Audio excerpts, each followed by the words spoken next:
일본 사도광산이 세계 문화유산으로 등재됐습니다. 우리 정부는 일본이 전체 역사를 반영해야 한다는 요구를 수용하고 이미 관련 전시물을 설치했다며 등재 결정에 동의했는데요. 야당은 주권과 국익이 무너졌다며 반발하고 있습니다. 조청래 전 여의도연구원 부원장, 김만흠 전 국회 입법조사처장 이 두 분 모시고 전국 이슈 정리해 보겠습니다. 어서 오세요. 네, 안녕하세요. 네, 지금 일본 정부가 14년 넘게 이 등재를 위해서 노력을 해왔던 것으로 보이는데 사도광산 어떤 곳입니까?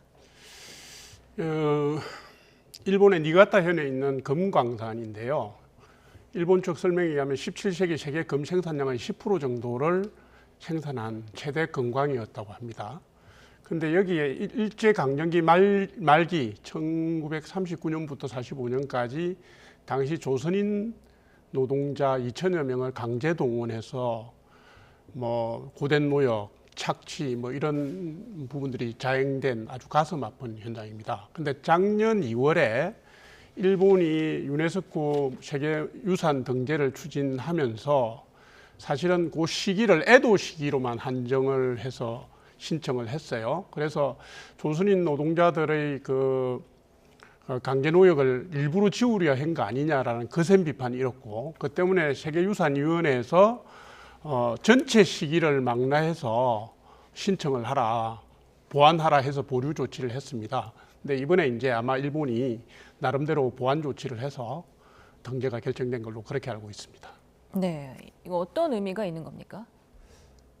일본이 애초에 세계문화유산 등재할 때는 조금 전에 조 부원장 얘기했다시피 목적이 일본이 17세기부터 그렇게 오랫동안 해왔던 금수공업의 발전 단계를 볼 수 있는 것이다 라는 얘기였어요. 그래서 에도 시기에서 한정해서 했던 것인데 우리나라를 비롯한 여러 군데서 전 역사를 포함해서 봐야 된다 이런 얘기를 한 거죠. 제가 안 가봤지만은 현장에 가본다면 아무래도 최근 역사적인 유산들이 많이 남아있지 않겠어요. 지금 애초에 등재 요청을 했을 때는 1603년부터 1868년 메이주신 나오기 직전까지 그 기간만 한정된 거니까요. 1868년 이후에 남은 유산들이 훨씬 많을 겁니다.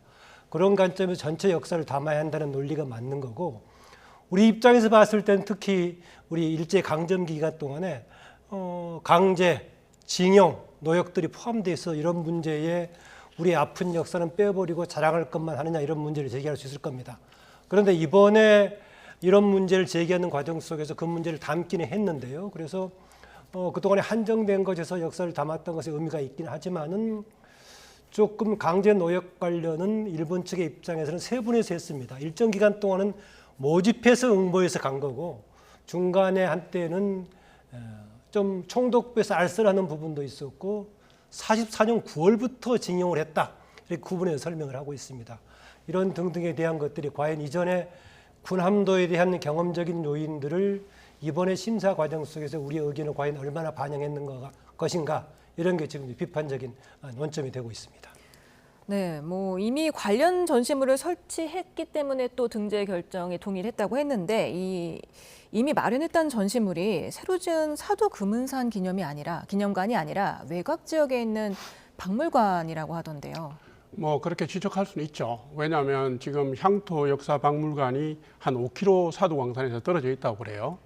근데 이제 일본 측이나 이쪽에서 의미 부여를 하는 것은 그 아이카와 향토 박물관이 당시 사도광산의 관리사무소였다라는 거예요.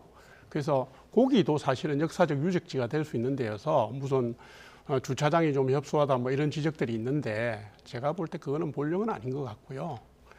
그다음에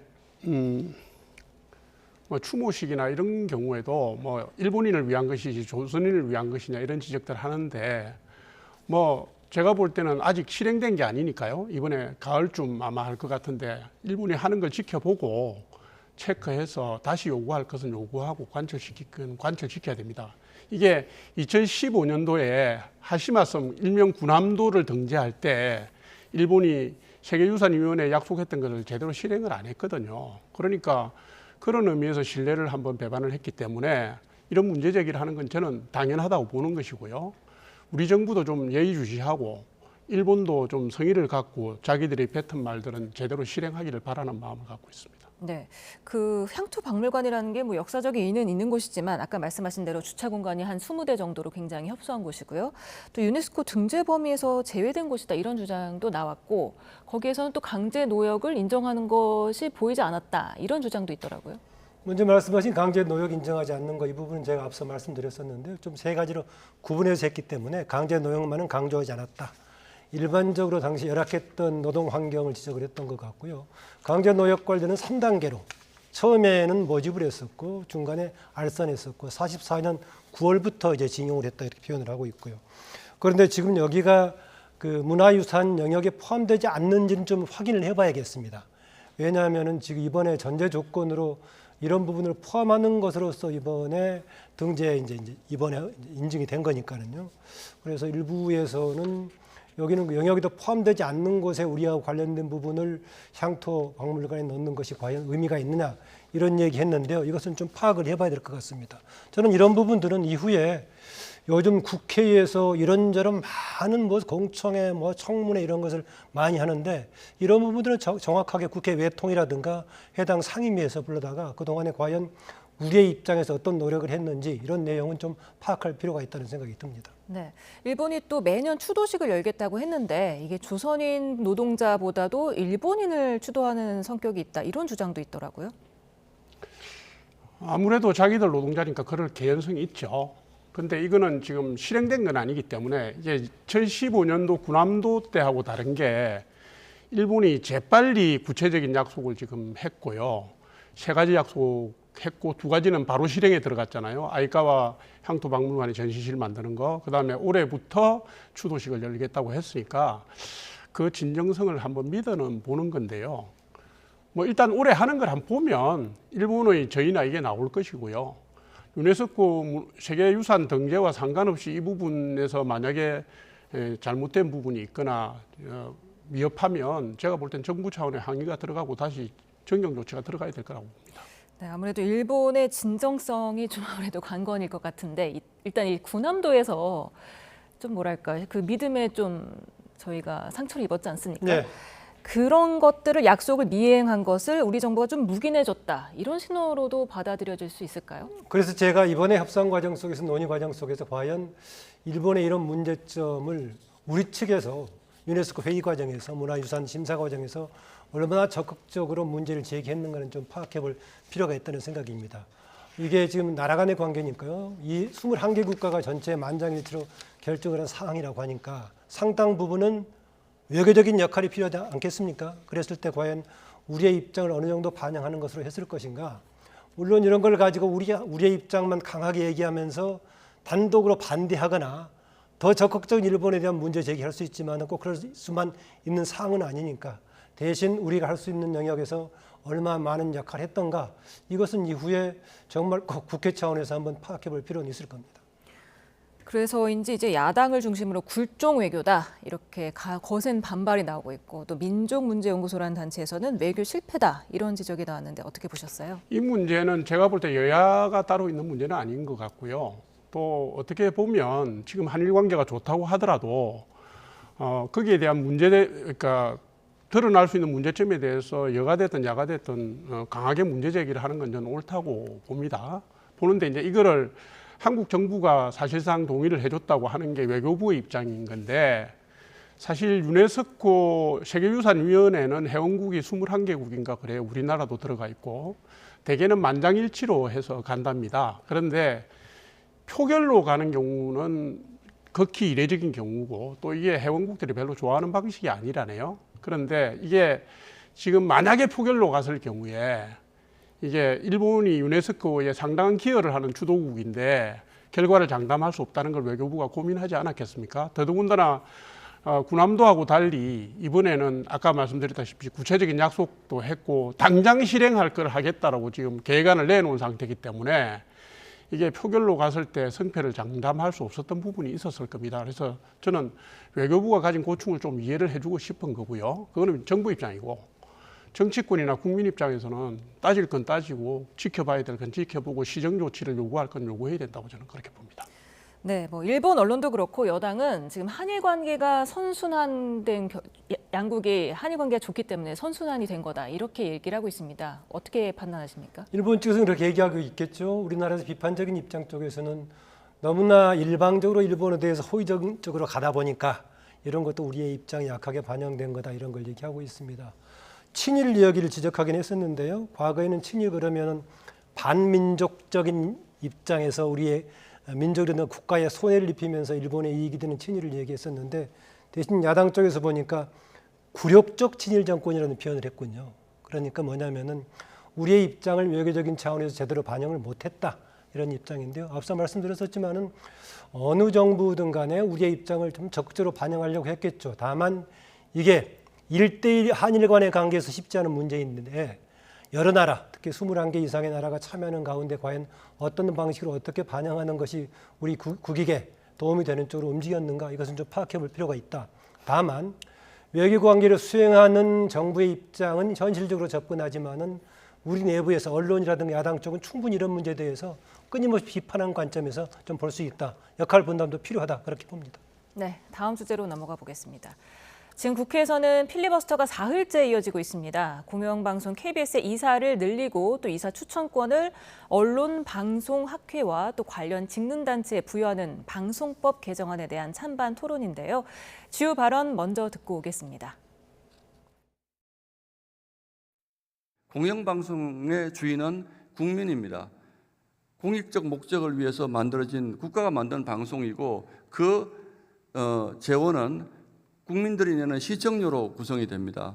KBS는 이미 정권에 장악당해서 더 이상 공영방송으로서 역할을 할 수 없는 상황에 빠져 있습니다. 안 그래도 편향성 논란에 휩싸인 작금의 공영방송을 야당은 방송 3법의 일방적 통과를 통해 공영방송을 그들의 입맛대로 재단하고 공영방송 이사진 구성을 정치권이 좌우하는 것은 결과적으로 정권의 성향에 따라 공영방송 사장이 임명될 수밖에 없고 네, 공영방송이 편향됐다는 인식 여야 모두 있는 것 같습니다. 그런데 그 원인 분석이 좀 다른 것 같은데요. 이번 방송법 개정안이 해법이 될 수 있겠습니까? 당연히 해법이 안 되죠. 지금 민주당이 내놓은 방송사법이라는 게 사실은 문재인 정권 5년 동안 쥐고 있던 방송 주도권을 절대 못 내놓겠다, 더 강화시키겠다고 하는 방송장악입니다. 야당발 방송장악법인데 이걸 지키기 위해서 법률적이든 비법률적이든 할 수 있는 조치를 다 하고 있는 거 아닙니까? 잘 아시는 것처럼 뚜렷한 탄핵 사유도 없는 2명의 방통위원장의 탄핵소추안을 발의해서 자진사퇴하게 만들었고요. 그리고 탄핵 대상도 아닌 부위원장을 탄핵 추진을 해서 또 자진사퇴하게 만들었고 지금 방송통신위원장 지명자를 되면 바로 탄핵하겠다고 공공연하게 공언하고 있는 게 민주당입니다. 이게 무슨 해법이 되겠습니까? 제가 볼 때는 지금 자기들이 문제라고 하는 방송사법 자체가 자기들이 정권을 잡았을 때 아무 문제가 없다고 실행했고 그 법에 따라서 공영방송 이사회 구성했고 다 했던 거예요. 그러니까 이거는 제가 볼 때는 말이 성립이 안 된다. 이게 자기들이 여당일 때는 존중하던 걸 왜 야당이 되자마자 입장을 바꾸냐. 이거는 해법이 아니고요. 제가 볼 때는 거의 그 협박이고요. 억지라고 생각합니다. 네, 협박이자 억지, 또 방송장악법이라고 했는데 동의하십니까? 현재 상황에서는 정권의 입장에 따라서 정말 왔다 갔다 할 겁니다. 알다시피 현재 이 내용은 이전에 문재인 정부 때도 대안으로 제시된 적이 있었죠. 두 가지가 대안으로 제시됐습니다. 단순 다수제가 아니고 이 사회 의결을 할 때 특별 다수제 해가지고 단순 다수가 아니라 반대쪽에서도 일부가 동의해 줘야만이 통과되도록 하는 특별 다수제 방안하고 이 방법을 했었는데 둘 다 채택을 하지 않았습니다. 뭐 이유는 알다시피 당시에는 정권이 좌우할 수 있는 방송국을 이렇게 하면 좀 객관화돼 버리면은 문재인 정부 때 장점이 권력의 이점이 사라져 버리기 때문에 그랬었는데요. 같은 입장에서 지금 윤석열 정부도 하지 않고 있는 겁니다. 다만 저는 아쉬운 거는요. 계속 이렇게 정권의 바뀜에 따라서 왔다 갔다 하는 것. 우리가 공영방송 그러면은 조금 민간 방송하고 다르게 뭔가 객관성과 황색 저널리즘에 빠지지 않는 공정성 유지하는 거 아니겠습니까? 그런데 정권 방식으로 보면요, 오히려 민간 방송보다 훨씬 더 황색 정권 방송이 돼버렸어요. 정권이 왔다 갔다 하는 경향이 돼버렸습니다. 그래서 이 문제를 어떻게 치유할 것인가라는 문제인데요. 저는 두 가지 관점이 가능합니다. 방송인 해법은 문제가 아니라 정치가 문제다. 그래서 지금 방송 왜 이렇게 정권에 따라서 왔다 갔다 하는 건 문제 삼을 것이 아니라 왜 정치가 이렇게 진영으로 왔다 갔다 하고 오히려 민간 방송보다 객관성과 공정성을 유지하도록 하는 공영방송이 오히려 황색 공영방송이 되어버렸는 것인가, 이 점으로 오히려 반성하는 게 필요하다. 다만 현재로서는 이대로 간다고 하더라도요, 윤석열 정부가 이전에 정부가 했던 정권 편향성을 시정하려니까 맞대응 갈 수밖에 없다, 이런 쪽보다는 어느 정도 조금 객관성을, 본인들의 정권의 장점을, 이권을 살린다고 하더라도 어느 정도 객관성을 조금 사람들이 6대4 정도는 간다, 이런 느낌으로 가야 되는 것인데 똑같이 맞받아도 뒤엎겠다 하다 보니까 계속 파행이 되고 있는 상황 같습니다. 네, 잠시 후죠. 오늘 자정이 넘어서 토론 강제 종결 절차 그리고 방송법 개정안 표결이 차례로 이어질 것으로 보입니다. 이게 또 통과가 되고 나면 두 가지 법이 더 남아 있습니다. MBC, EBS 지배구조를 바꾸는 법인데요. 어떻게 보십니까? 어떤 방송사법이 지금 이제 차례대로 또 상정되고 또 투표가 필리버스터 말씀하시는 네네. 거죠? 지금 뭐 제 앞에 사실 필리버스터밖에 방법이 없어서 하는데 필리버스터를 국민의힘이 한다고 해서 무슨 뚜렷한 대안이 되는 건 사실 아닙니다. 필리버스터를 법안 한 건당 한 번 할 때마다 24시간이 지나면 국회 제적의원 5분의 3의 동의가 있으면 강제 종료가 되기 때문에 길어봐야 아마 주말까지 끼어서 길어봐야 한 5, 6일 되는 건데, 이게 사실은 국민의힘은 민주당의 입법 독주 독재를 국민들에게 알릴 수 있는 통로도 별로 없고요. 그래서 이게 사실은 어쩔 수 없이 고육지책으로 지금 하는 겁니다. 그러니까 이걸 통해서 뭔가 변화를 깨할 수 있다, 막을 수 있다는 게 아니고 이 고충을 국민들께서 좀 알아주시고 이 정치적 선택을 하실 때 좀 도움이 되시라고 하는 거니까요. 다른 뭐 변수는 사실은 없습니다. 네. 예. 필리버스터를 거치더라도 뭐 시간 문제일 뿐이지 이 방송사법은 통과될 것으로 보이는데, 이렇게 되면은 윤 대통령이 거부권을 행사할 것으로 보이죠? 네, 얘기한 대로 뭐 5, 6일만 지체가 될 뿐이 그대로 뭐 통과가 되고, 여당과 대통령 쪽은 이미 사실상 거부권 행사하는 쪽으로 갔기 때문에요, 그대로 진행이 될 겁니다. 그래서 이 싸웠던 과정, 이런 문제를 제기했던 정도만 남겠고요, 원점으로 돌아가고 이제 방통위 문제를 둘러싼 공방으로 이어지지 않을까, 뭐 그렇게 생각합니다. 네, 또 어제까지 이진숙 방통위원장 후보에 대한 청문회가 4일간 이어졌습니다. 그런데 오늘 민주당이 대전 MBC를 찾았습니다. 법인카드 사용 내역을 좀 확보를 하겠다는 건데, 청문회에서 자료가 좀 제출이 안 됐다, 이렇게 보는 거겠죠? 참 지켜보기가 참 힘들었어요. 왜냐하면 장관 청문회를 이틀 잡은 것도, 장관급 인사의 청문회를 이틀 잡은 것도 사실은 놀라웠는데, 두 번째 날 종료 10분을 앞두고 뭐 자료 제출이 미비했다 해서 대전 MBC 현장 방문하겠다고 하지 않았어요? 그리고 8월 2일인가요? 방통위 간부들하고 그 지명자 불러내가지고 검증을 위한 현안 질의를 하겠다고 했는데, 인사청문회 법상 사실 3일 이내로 청문회를 하기로 돼 있잖아요. 그러니까 지금 민주당은 법률적으로 악용할 수 있는 모든 방법을 다 동원해서 무제한 청문회로 지금 끌고 가고 있거든요. 왜 이렇게까지 합니까? 사실은 특정 방송에 민주당의 친민주당적인 특정 방송인을 지키기 위한 사실상의 몸부림이라는 걸 이걸 다 압니다. 지금 무슨 이진숙 후보자가 뭐 법인카드 사적 유용이 있니, 뭐 자녀의 뭐 출국 기록이 있니, 주식이었더니 뭐 이런 문제는 제가 볼 때 본 일이 아니에요. 민주당은 오로지 대통령의 인사권에 대한 그 문제제기, 그 다음에 판을 깨고 흔들고 간 다음에 바로 탄핵으로 가기 위한, 이진숙 후보자 탄핵으로 가기 위한 명분 쌓기에 들어간 겁니다. 오늘 뭐 대전 MBC가 갖고 법인카드의 사적 유용을 확인했다고 하는데, 민주당 의원이 확인했다면 그걸 깨면 됩니다. 깨서 공개하면 되고요. 그게 만약에 법률적으로 문제가 되는 부분이 있다면, 법적으로 다투어야 될 부분이 있다면 그건 법적으로 다투면 될 일이지, 이렇게까지 국민들 눈앞에서 이런 모습을 보이는 건 옳지 않다고 저는 생각합니다. 네, 탄핵을 위한 명분 쌓기다, 이렇게 말씀해 주셨는데, 여당은 또 검증을 가장한 폭력이다, 이렇게 얘기를 했습니다. 어떻게 판단하십니까? 지금 피장파장인 상태고요, 역최악 같습니다. 방송에 노출되고 공방이 많이 되면은 만약에 여당 쪽에서도 할 만한 사람을 제대로 천거해서 청문회에 임하게 했다면은요, 주고받는 과정 속에서 과도한 야당의 문제점이 노출되면서 오히려 정부 여당이 온당하다는 것을 보여줄 수 있는 계기가 됐는데, 과연 청문회 과정을 생방으로 보고 있는 시청자, 국민들이 어느 쪽이 조금 더 보기에 불편했을까요? 그 점에서 본다면은 지금 야당의 강한 탄핵 전반의 전초전으로서의 공세를 따지기에는 정부 대통령도 후보자 임명에 좀 신경을 더 썼으면, 아무리 이게 잠깐 동안의 탄핵을 대비한 과도기적인 임무를 위한 후보자 내천했다고 하더라도 국민들이 보기에 야, 그래도 우리나라의 방송 정책을 총책임지는 방통위원장 정도면은 국민 전반이 보더라도 이런 정도의 신뢰감 있는 사람을 주고 했어야 되는 것인데, 이런 공방이 지속되면 지속될수록 방통위원장에 대한 신뢰가 떨어지는 이런 상황을 왜 대통령과 정부 쪽은 만들고 있을까, 그런 의구심이 듭니다. 이진숙 후보자가 방통위원장 업무 수행에 문제가 좀 있을 거다 이렇게 보시는지요? 방통위원장 업무 수행 자체는 사실상 이 사람 저 사람 큰 차이가 별로 없을 겁니다.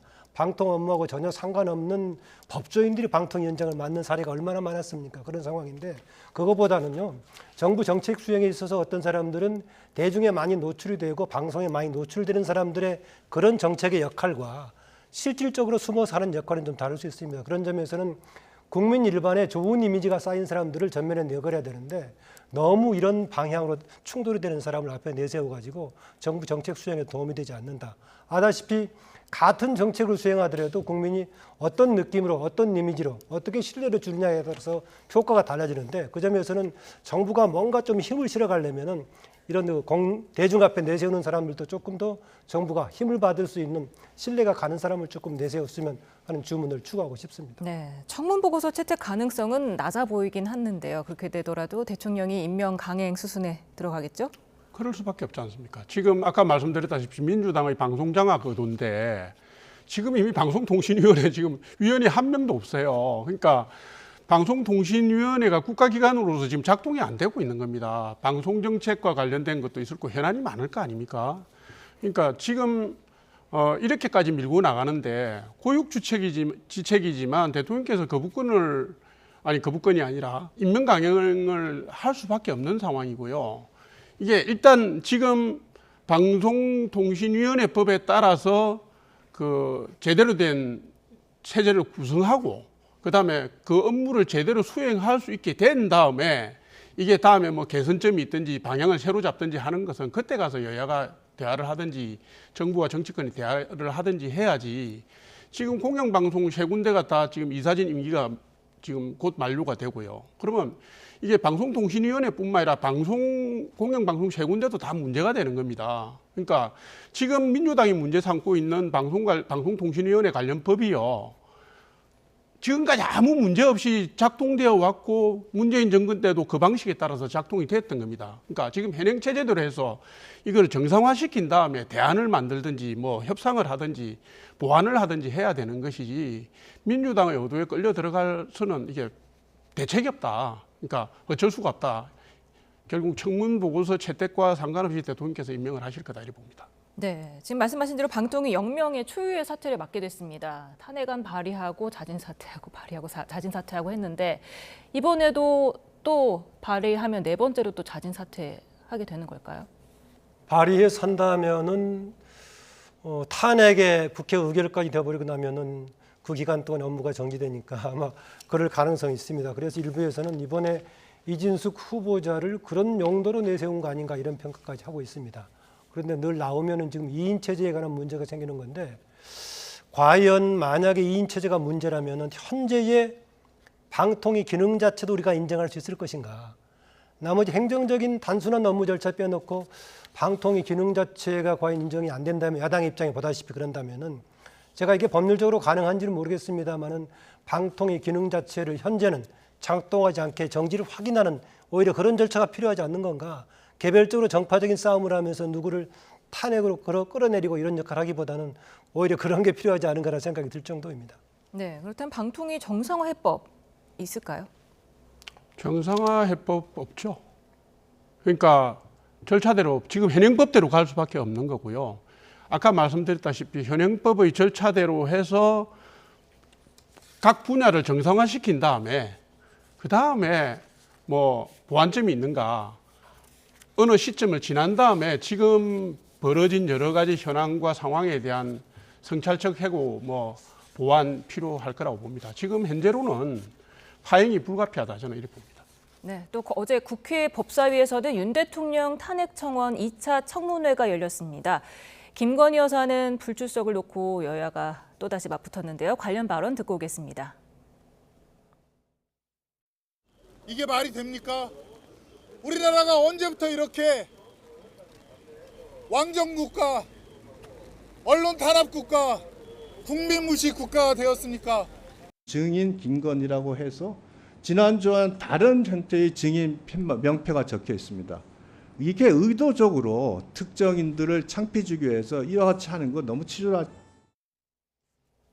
네, 어제 청문회에 김건희 여사 모녀뿐만 아니라 핵심 관계자 대부분이 불출석했습니다. 어떻게 보셨어요? 지금 야당 쪽에서는 불법이라고 얘기하고 있죠. 불법 위헌이라고 얘기하고 있는데요. 저는 이 논란에서 지금 이게 과연 탄핵감이라는 차원에서 불법 이 부분을 따지고 있는데요. 제가 이 시간에 한 2주 전에 얘기를 했습니다마는요. 과연 대통령 탄핵 사안을 청원으로 할 수 있는 문제인가, 저는 근본적으로 문제 있다고 봅니다.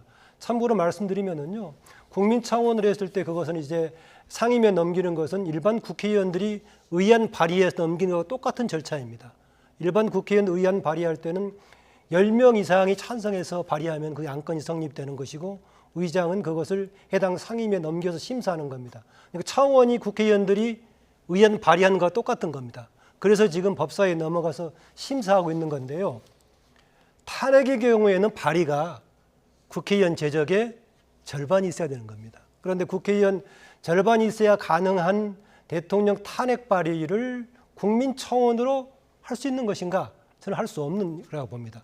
일반 발의안처럼 국회의원 10명 이상이 찬성하면 발의가 되는 것 같다고 대치하는 그런 게 국민청원이었는데, 이렇게 특별하게 헌법에 대통령은 절반, 일반 3분의 1 정도로 규정하고 이런 것을 가지고 할 수 있는 것인가? 저는 근원적으로 청원 심사 대상이 안 된다는 관점에서의 위헌 위법성이 있는 것이지, 이 내용이 과연 탄핵할 만한 것인가 아닌가, 이것은 별개의 문제다. 만약에 그게 문제라면 저는요, 지금 탄핵을 주도하는 쪽에서 일단 국회에다가 국회의원 절반이면 가능하니까 민주당을 중심으로 탄핵을 발의해라. 발의하고 나서 의결 절차 거치면 3분의 2가 될 건데, 만약에 지금 3분의 2는 얻기 어려우니까 통과 절차는 거치지 않으려고 지금 문제만 제기하는 차원에서 얘기하고 있는데요. 제가 봤을 때 특별 의결 정족수가 필요한 이런 탄핵이라든가 이런 사안들은, 탄핵이라든가 개헌 문제도 그렇죠. 이런 것은 일반 발의가 필요한 그런 방식의 국민청원에 해당되지는 않는다. 그 점에서는 국회의원들이 이 문제는 좀 잘못 다루고 있다고 봅니다. 네, 민주당은 지금 고발 등 책임을 묻겠다는 입장이고, 또 국민의힘은 이게 불법 청문회니까 증인 출석 의무가 없다, 이렇게 말하고 있습니다. 네, 탄핵 청문회가 법률적 근거가 없잖아요. 헌법상 대통령 탄핵의 요건도 지금 안 되고, 국회법상, 청문회법상 수사 중인 사안은 안 된다고 돼 있는데, 민주당이 수적으로 밀어붙여서 당신들이 문제가 있다면 걸어라. 그러면 어쨌든 그게 해결될 때까지 묶인다고 보는 게 민주당의 전략이고 입장이거든요. 법률적으로 안 되는 것이고, 그리고 아까 지금 우리 처장님께서 다 말씀하셨는데, 이게 국회의원 절반 이상이 발의를 해야 되는 탄핵안을 청문회라는 이름으로 무슨 자격으로 법사위가 이걸 합니까? 법사위가 소관 상임입니까? 그거 지금 밝혀진 적이 없고요. 왜 법사위가 이게 청문회를 여는지도 저는 잘 모르겠습니다. 이게 법률적으로도 맞지 않고 뭐 여러 가지 경우에도 맞지 않기 때문에 불법 청문회가 맞고, 그런데 나갈 필요가 없죠. 없고 지금 마구잡이로 정인 신청을 하잖아요.